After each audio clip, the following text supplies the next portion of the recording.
New Boinapalli ఏడుగుళ్ల ఆలయంలో BJP నాయకులు TN Murari ఆధ్వర్యంలో అయ్యప్ప మాలధారణ చేసిన స్వాములకు భిక్ష అనగా అన్నప్రసాదం ఏర్పాటు చేశారు. ఈ యొక్క కార్యక్రమానికి ముఖ్య అతిథిగా కంటోన్మెంట్ బోర్డు మాజీ ఉపాధ్యక్షులు జంపన ప్రతాప్ హాజరై ప్రత్యేక పూజా కార్యక్రమాలలో పాల్గొని అయ్యప్ప స్వాములకు అన్నప్రసాద కార్యక్రమాన్ని ప్రారంభించారు.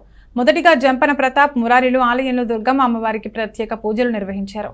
అనంతరం అయ్యప్ప స్వాములకు స్థానికులకు అన్నప్రసాద కార్యక్రమాన్ని నిర్వహించారు. ఈ సందర్భంగా జంపన ప్రతాప్ మాట్లాడుతూ ఆ స్వామి వారి ఆశీస్సులు అయ్యప్ప స్వాములతో పాటు ప్రజలందరిపై ఉండాలని ఆకాంక్షించారు. హరిహరపుత్ర అయ్యప్ప స్వామిని నమ్ముకున్న వారికి అంతా మంచి జరుగుతుందని అన్నారు.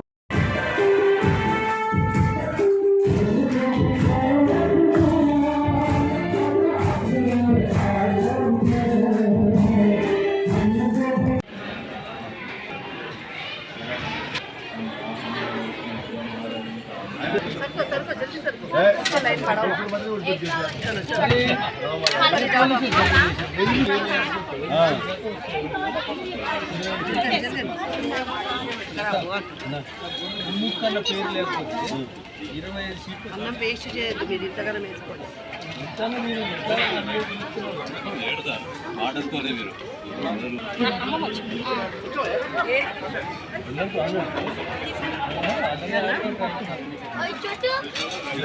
ఈ లీడర్ అంతా ఆడేది సెమీ ఫైనల్